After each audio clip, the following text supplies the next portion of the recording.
Meron pala ako isang incident lang. Attorney, turo mo lang sa akin kung saan yung kliyente mo. Bakit naman ituturo ko? Wala naman talaga akong alam. Ang policy ko, hindi ako ipaalam kung saan ang kliyente ko. Kaya para kung tanungin ako, hindi ako mamaka. Ano yan sa Tagalog mamaka? Magsinungaling. Magsinungaling. Huwag niyo ako, yan talaga. Do not inform me where my client is. Attorney, may exception na lang dito. Alam mo eh. Alam mo, kung gagawin mo yan, pagbaba natin sa hotel dito, meron ng dyan, brand new car, at saka 25 million. Sa'yo na yan. Wow. Alam mo ano sagot ko? Kung gagawin ko yan, alam ko naman na pag alis ko dito, 10 kilometers pa lang, ambos ko rin ako. Wala rin. Ano yung mga anak ko, brother? Yung late pa yung mga anak ko. Kung naman akong ganyan. Ito yan. Under Allah, Ramadan ngayon. Hindi kami pwede magsinungaling, mga brother.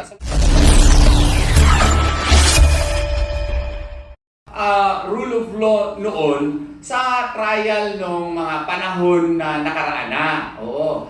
Although, as a general rule, inadapt pa rin yan sa Rome Statute. Pero kasi, yung Mali Captus Belli Detentus, ang ibig lang sabihin yan, na kung ang tao nandyan na sa korte, kailangan na ang korte patuloy sa kaso kasi nga, the jurisdiction of the person is now before the court. Oo. Pero kami naman, hindi naman siguro po pwede na ganun pa rin ang ating Adolf Eichmann case pa rin tayo. Yung Adolf Eichmann, yung Nazi leader na sinundan talaga sa ibang bansa at dinakip at dinala para sa Israel para ma-trial siya. Oo. Yan yung nagsimula yung Mali Captus Belli Detentus. Oo. At saka iba pa rin at sa previous history din. Pero ngayon kasi, we want to make humanity believe that we are a world in which we respect human rights. And therefore, we are saying that if the ICC really wants to exercise jurisdiction, then the rights of Tatay Digong should likewise be respected. And on top of that, kailangan kasi doon sa Rome Statute natin na maski if you follow Article 59 of the Rome Statute, nakasaad din kasi doon na kailangan muna siyang dumulog sa korte. No? Question natin yung jurisdiction ng ICC. Dapat wala na talaga yan sila. Pag-usapan din natin yan ngayon. Wala na yan silang jurisdiction dito sa ating bansa since March 17 of 2019. They had a one-year window within which to supposedly exercise their jurisdiction. Hindi nila ginawa yun. After that, 2021 na sila nag-file ng kaso talaga. So, ang ibig sabihin yan, wala na silang jurisdiction sa atin. Pero ang sinasabi ko, maski na granting for the sake of argument na meron silang jurisdiction dito, sana idulog mo sa korte dito kasi meron tayong konstitusyon. Oo. Within the Philippines, the 1987 Constitution is the prime law of the land and any and all person has to be brought to a court to determine whether or not probable cause indeed exists. And meron pa nga, if we follow Article 59, meron pang requisitos na titingnan doon na kung naaayon ba talaga doon sa proseso ng ICC yung pagdakip kay Tatay Digong. Hindi po sinunod yun. Ang Philippines, partido po tayo sa United Nations Declaration on Human Rights. Ipabasa mo sa kanila ang Article 8 doon. Sigurado ako, ma-realize nila tama. Sinasabi ko, hindi nila dinidiscuss ng ibang abogado yan. Article 9 ng Universal Declaration of Human Rights. Article 9 of the International Covenant on Civil and Political Rights. Nakasaad po doon, buti dala ko itong notes nito, matagal na ito na notes kasi tagal na ito eh. The March last year kasi dinakip si Tatay, ang sabi doon, the right to prompt information regarding the reason for his arrest, prompt appearance before a judicial authority to determine the lawfulness of detention, and the right to challenge the legality of his detention. We are a party to the International Covenant on Civil and Political Rights. Bakit hindi yun sinunod? Sa Article 3 natin of the 1987 Constitution, it likewise states that no person shall be deprived of life without due process of law. Bakit walang due process of law? Bakit si General Torre lang ata ang batas? Tapos sa Article 59, dapat siya dalahin sa nearest competent judicial authority. Ang DOJ na ang judicial authority, maski siguro grade 6 student, alam nila yung three branches of government: executive, legislative, judiciary. So maski ano pang sabihin nila, mali yun. O sige, jurisprudence, hindi kong batuhan ko rin kayo. The prosecutor versus Dragan Nikolic states that if a person is arrested in another country pursuant to any international warrants, he or she must be brought to the nearest competent judicial authority. O anong sagot niyo dyan? Wala naman din silang sagot. So, kailangan, whether you base it in international jurisprudence, you base it on the treaty, mali talaga ang ginawa kay Tatay Digong. O, yun po. Yan yun. So, kung ikaw yung ordinaryong mamamayan, pakinggan niyo si Atty. Torion, tama nga. Maski pink ka noon, what if that will happen to your mother or to your father? All of a sudden, merong international warrant. Dakpin lang siya dito ng isang ahente noong korte na yon, tapos idiretso, lagay sa eroplano. Ano kaya mangyayari sa inyo? Di ba tayo mabuang yan? Kung bigla na lang mawala yung parents natin, yun ang ipinaglalaban po namin. Ang galing, nasya ako. Alam mo, attorney, thank you very much. Nandito ka. Kasi sa totoo lang, dinadaan nila talaga ang taong bayan sa mga salitang pang Harry Potter movie. Yung mga Galaviosa, yung pag pinakinggan mo, yung mga English na mga highfalutin. Ang lalaki ng kaso mo na parang wala kang may nagawa kang krimen, akala mo napatunayan na totoo. Alam mo, it's an eye-opener to us eh. For me talagang ginamit ng Panginoong Diyos si Pangulong Duterte. Why? Kasi po, kung hindi yan nangyari kay Pangulong Duterte, matagal na pong ginagawa yan sa atin sa Pilipinas. Kung ano lang po yung makikita nyo sa television, yun lang po yung paniniwalaan natin. In fact, pag na-televise ka, pag panahon ng eleksyon, sigurado panalo ka. Noong araw. Pero just because of what's happening now, parang may pinupuksan sa atin na kailangan malaman ng lahat para talagang ito ay mabigyan ng talaga ng justice. Matagal na tayong niloloko. Pero yun mo, kung tayo yung nagpa-loko dyan sa world na yan na ang lalalim, parang kay Harry Potter ko lang na nakikita, kulang na lang may magic wand. Yung pala, hindi naman pala yung isang kaso. So, at saka hindi nila nilagay sa tamang, dinaan sa tamang proseso. Buti na lang meron tayong abogado na talagang nagsasaliksik. Kaya nga sabi ko, hindi lahat na naririnig natin, akala mo, end of the world na natin or huling na natin, wala na tayong pag-asa. Yung pagkuha nila at pagtanggal ng karapatang pantao kay FPRRD, isa na po yung krimen at yun ang dapat natin tutukan. Dahil kung nagawa po nila yan kay FPRRD, mas kaya nilang gawin yan sa lahat ng Pilipino na hindi na talaga nagtatanong dahil sila ay mahirap lamang, sasama na lang. Eh dito may kumakalaban na, beruin mo. Ultimo yung abogado, minasimos nila yung parang Tagalog, hindi nila kilala.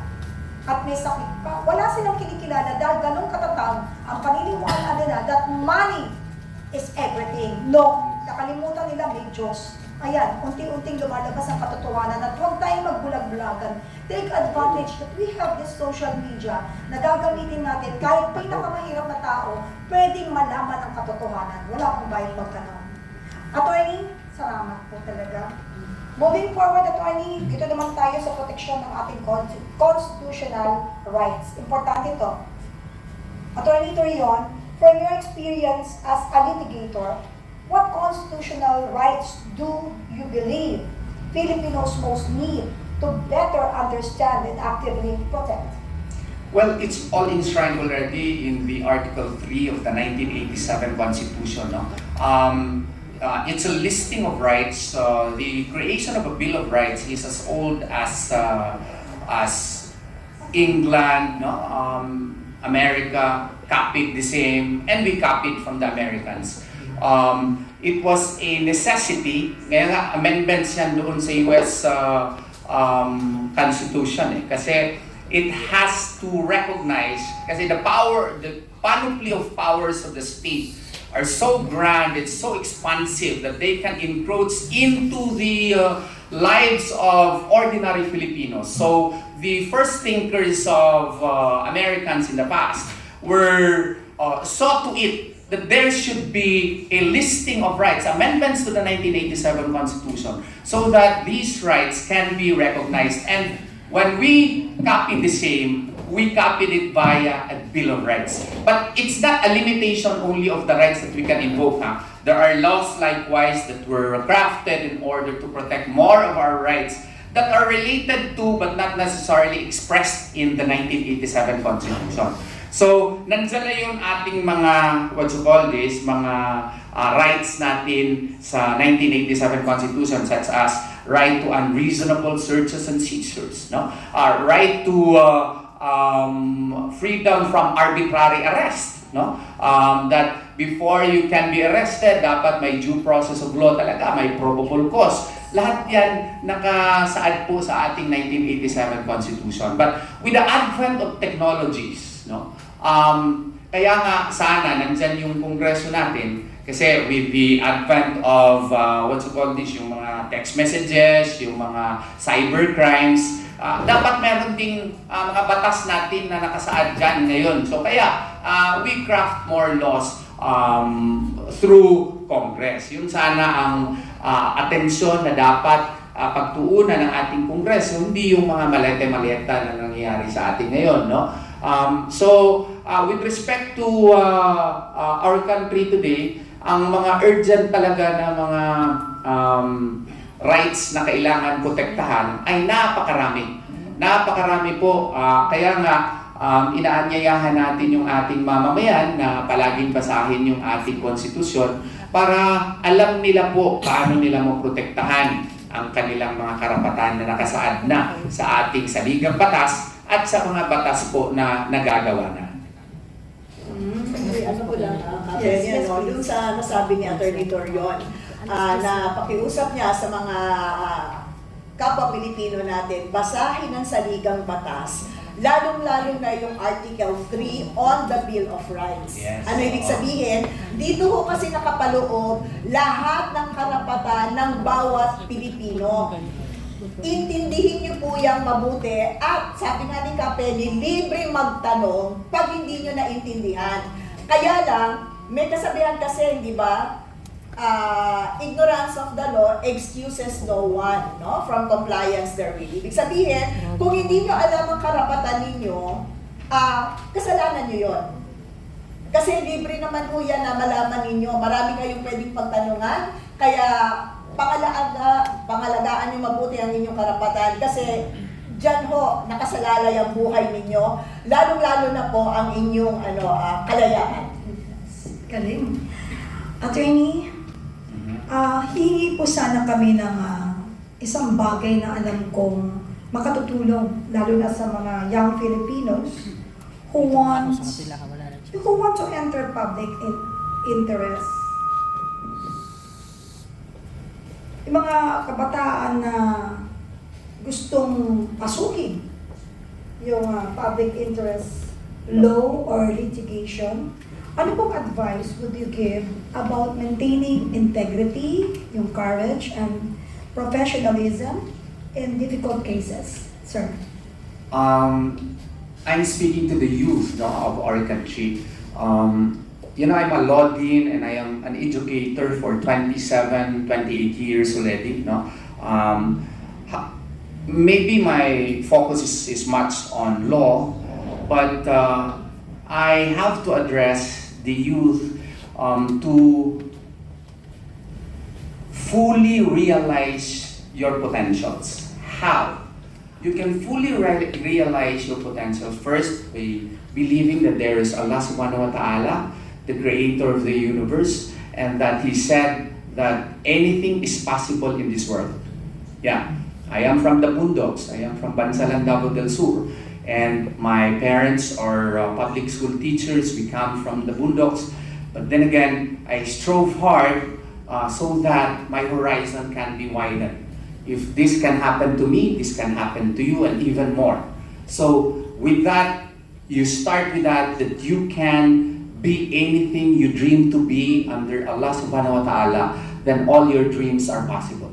Second, how do you now survive and conquer the challenges ahead of you?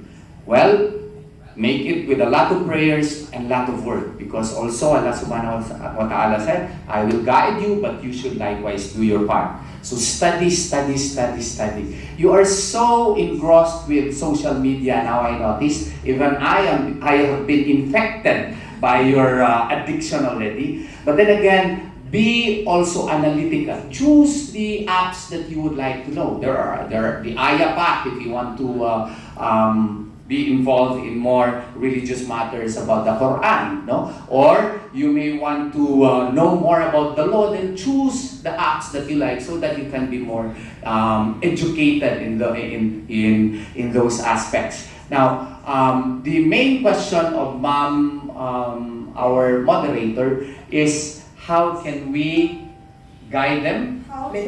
Well, okay, how can we make you become more interested and more competent in public interest matters, right? Yes. Mm-hmm. And also, what advice would you give about to maintain your integrity, courage, and professionalism in difficult cases? Yes. How to maintain your integrity, courage in handling difficult cases. Isa lang, huwag ka lang mawala. You must have a mental map, and you must have, meron kang, you know, yung mga marino, di ba? They always look at what? The watchtower. Mm-hmm. The watchtower actually is their guide, no? And you must have a moral guide. And, you know, I have perhaps already explained in a number of interviews whether or not I have already experienced also mini maletas, no, in my law practice. I always teach my students that will happen to you, okay? And it's how you will react to it that matters, okay? Without even losing the friendship of the person who offered it to you, okay? Ang ginagawa ko dyan, ay, huwag naman ganyan, masisira ko yan. Yung kaibigan tayo, mahirap yan eh. Kung gusto mo, dalhin ko kliyente ko para pag-usapan natin yan. It's how you react to it. Because you know that money is ephemeral, and that it can, be used in just 1 week, but at the end of the week, wala rin. Nakukonsensya ka pa. So if you have this moral watchtower and you stick to it, then you cannot get lost. And you always look at the finer things in life. Bakit mo ba ginagawa itong mga bagay na ito? Di ba? Dahil gusto ka maging better person when you go back to Allah subhanahu wa ta'ala, you can say to Allah subhanahu wa ta'ala, Ya Allah, ito na po ako ngayon. Pinagsikapan ko na magiging mabuting tao ako kasi lahat naman tayo na mamatay eh. Tapos, second, di ba nagsusumikap tayo para sa ating pamilya? Then, when temptations arise, think of your children, your very beautiful youngest child, or your middle child who loves you very much, who idolizes you. What if she learns in the future that your father was also playing with the other side? Mahirap yun. Oo, mahirap yun i-explain, especially sa mga anak mo. So, yun ang iniisip ko palagi when temptations arise. They do arise, but it's how you react to it that matters. It's how you handle to it. It's how you handle it that matters. Lahat naman tayo subject to any stimuli. It's how you react that matters. Positive thinking, be consistent with your moral watchtower, and you are okay. Ang galing. Natandaan ko yan, yung moral watchtower. And also, gusto ko lang po ipaalala sa ating mga kasama na nandito. Na-recall ko lang po, habang nakikinig ako kay Atty. Torion, si FPRRD. Before kasi, isa po kami kasi sa mga opisyales na nabigyan ng pagkakataon maglingkod sa bayan na pinagkatiwalaan po ng FPRRD. Lagi niya pong sinasabi, huwag niyo ilagay yung picture ko dyan sa opisina niyo. Usually kasi, ang mayor, vice mayor, sa lahat ng mga barangay hall, they put yung picture ng mayor tsaka vice mayor, right? Pero ganun din po sa presidente. That's the reason why lahat po ng mga government agencies may picture ng presidente. Pero sabi niya, tanggalin yung picture ko dyan. Huwag na kayong maglagay ng litrato ko dyan sa opisina. Pagkus ang ilagay ninyo, litrato ng inyong pamilya. So, na-amaze kami. And you know what's the reason? Na-realize ko, tulad ng sinabi po ni Atty. Torion, that lagi ko pa sinasabi sa kapihan yun, sa lahat ng ating mga naging kasamahan na public servant, maraming nag-list ng daan, siguro nakalimutan nilang tutukan, yung laging pinaalala ng lahat, that kung kaya ninyong harapin ang kahihiyan, if you can take the shame, please, that's your, sarili mo lang yun eh. Think of your children, think of your loved ones and family and friends na masasaktan. If you can take the shame, how about them? Do you think they can do the same na nangyayari at nagagawa ninyong harapin yung kahihiyan? No. Kaya nga sabi ko, kailangan tandaan natin yung word ng sinabi ni Atty. Torion, no? Today's word is, ano yun? Anong tower? Watchtower. Or watchtower. Yun. Yun lang ang may ambag ko ngayon. Susugan natin ulit yung mga sasabihin niya pa. Kasi lahat ng sinasabi niya, bigyan niya ng importansya. Lahat ng sinasabi niya talaga, we can apply it sa buhay din po natin. And now for a segment two. Meron pala ako isang incident lang na I do hope na hindi magagalit yung kaibigan ko dito. Kasi kaibigan pa rin kami. Alam ko naman na ginagawa lang niya, trabaho niya noon. Attorney, turo mo lang sa akin kung saan yung kliyente mo. Bakit naman ituturo ko? Wala naman talaga akong alam. Ang policy ko, hindi ako ipaalam kung saan ang kliyente ko. Kaya para kung tanungin ako, hindi ako mamaka. Ano yan sa Tagalog mamaka? Magsinungaling. Huwag niyo ako. Yan talaga. Do not inform me where my client is. Attorney, yung exception na lang dito. Alam kong alam mo eh. Alam mo kung gagawin mo yan. Pagbaba natin sa hotel dito, meron ng dyan, brand new car at saka 25 million. Sa'yo na yan. Wow. Alam mo ano sagot ko? It's how you react to it. Come on, aking kaibigan. Kung gagawin ko yan, alam ko naman na pag alis ko dito, 10 kilometers pa lang, ambus mo rin ako. Wala rin. Ano yung mga anak ko, brother? Yung lately pa yung mga anak ko. Kung naman akong ganyan. Nakakain na nga tayo. Di kaibigan pa rin kami. Di ba? Huwag na lang kayo magtanong ng mga details, ha? Okay? Okay, ha? Okay. Pero true story yan, ha? True story yan. True story yan. Wow. Oo, ha? Under Allah, Ramadan ngayon. Hindi kami pwede magsinungaling. Manis, brother, assalamualaikum warahmatullahi wabarakatuh, brother. Hindi pwede Really? Pero kung gagaling yung mga vlogger, malalaman din nila yan sa lalong madaling panahon. Di ba? Basta wala. Matitinig yan. Ano lang yan? Clear example yan. Pero kaibigan pa rin kami. Tapusin lang natin yung Ramadan para pwede na magsinungaling. Anyway, Marami pa ako example kasi matagal na ako sa practice eh. talagang ang bilis ng oras na pag sa Torion. Kaya nga alam mo sa totoo lang, iba ang guest today but we will be it next week. Kasi we want to focus also dito kay Atty. Torion. Masyadong makulay ito kapag guest mo, masyadong happy person. Pero yung mga binibigkas niya, inilalatag sa atin, talagang mga madudugong pangyayari at mangyayari pa. So sa mga tao kanina, nung nag-suggest pa kayo, Atty. Yvette, sinabi niyo may mga article kayo na gusto mong susugan ng kababayan natin. Because of what's happening to our country, yung kababayan natin simple lang na nasa bahay, naging abogado na. Nagre-research na rin sila. Because we must be careful pag nag-listen tayo, kundi lahat tayo malulubog ng sama-sama sa kasinungalingan na noon pa pala nangyayari sa ating bayan. It's an eye-opener to all of us. I always say that we need to open up our hearts para mabuksan ang ating isip at utak na malaman natin talaga yung totoong mangyayari pa at mga pangyayari.